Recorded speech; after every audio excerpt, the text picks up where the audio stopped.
Hey guys, so I want to talk today about how to have peace. Maintaining and having peace is really one of the most central struggles that we are to have as believers, because with faith we should have peace in our souls at all time.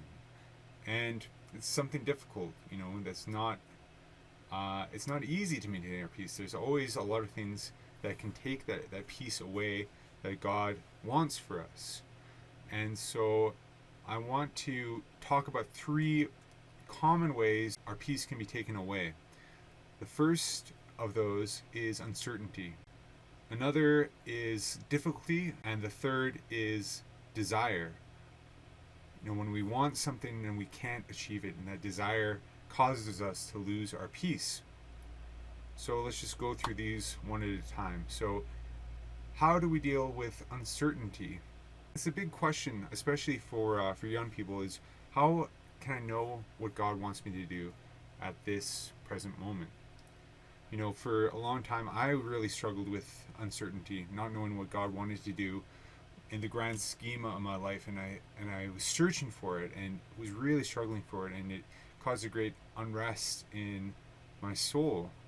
But if God hasn't revealed to us, the greater, something greater that we're supposed to do, then our job is to do what we're called to do in the duty of the moment.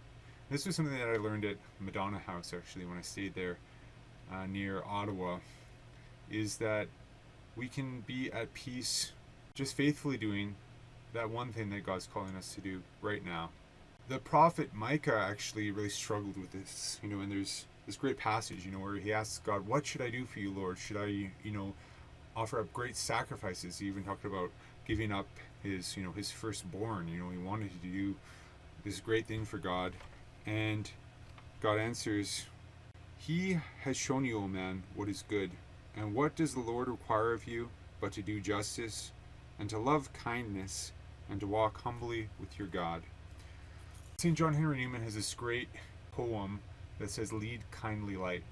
He says, "The distant scene I do not ask to see, one single step is enough for me, Lord." And in Lumen Fide, which is a collaborative work of Pope Benedict and Pope Francis, they talk about the light of faith as being a lantern, that guides our feet along the way. The light of faith doesn't blot out all of the darkness in our life, but it shows us what our next step is. And so we can have a confidence and peace that God will lead us each step of the way. Difficulties often can be more of a challenge. There's a whole range of difficulties that we can live with in our lives, and there's a confidence that we can know that God does not bring us crosses without giving us the strength to endure them.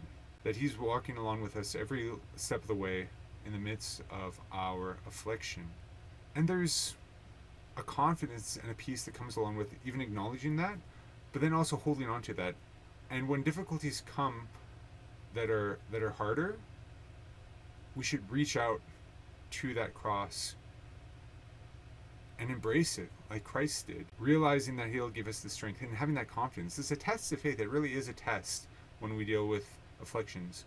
But we can look to the example of the martyrs who endured things beyond, what is humanly possible, that's supernatural, and God brought them to the end. I mean, it doesn't mean that we're gonna have like no anxiety, that we'll just be serene in the midst of conflict. No, there can be great turmoil in our mind and in the way that we face our difficulties, but we still can have confidence in the midst of that God will bring us to the end, that He will give us what is needed to get through that moment.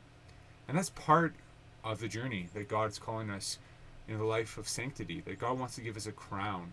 And He wills for us, with Him and with His grace, to earn that crown that we have through all of paradise. It's not just, a crown like, best color of shoes or best hairstyle. It's not, He doesn't treat us like children. He wants us to be fully grown in the faith. And so be brave and take on whatever challenges that God is calling you to take up. The third way is desire. Desire often can lead to a loss of peace. And that usually comes from a form of self-seeking, and it's very subtle. Oftentimes we don't realize that we're just seeking ourselves and our own desires, but that's probably the most common way of losing our peace. It's like, oh, I really want this thing, but I can't have it. And sometimes it can be a really a good thing.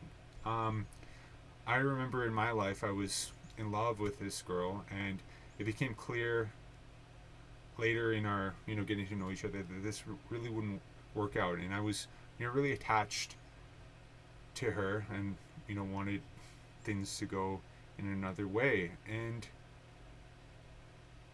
I was able, through God's grace, to come to this point where I realized that I still loved this girl, even though I wasn't going to be in a position of having a romantic relationship with her. And it really was something, it was really one of the most inspiring revelations of my life, because it turned from just a kind of a selfish, self-seeking love to a love that motivated me to know the God who had created that person who I found to be so incredible.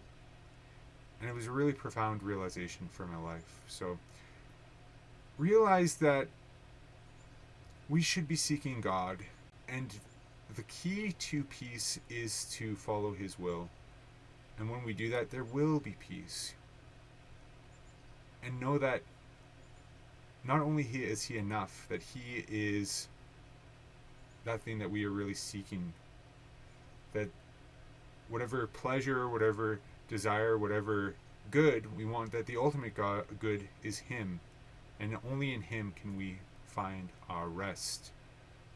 That's all I have for today. Oremus pro invicem, and God bless. Have a good one. Oh, and before I go, remember to join my live stream tonight. I think I want to take on some common atheist debates tonight. So I'll probably start around 8:30 Mountain Time if you want to join. And we'll probably just watch some YouTube videos and have a discussion about faith and science and atheism, and kind of addressing some common arguments. So I hope to see you there, and it's on Twitch, IRL Priest on Twitch, so that's the platform where I'll be streaming. God bless. Bye.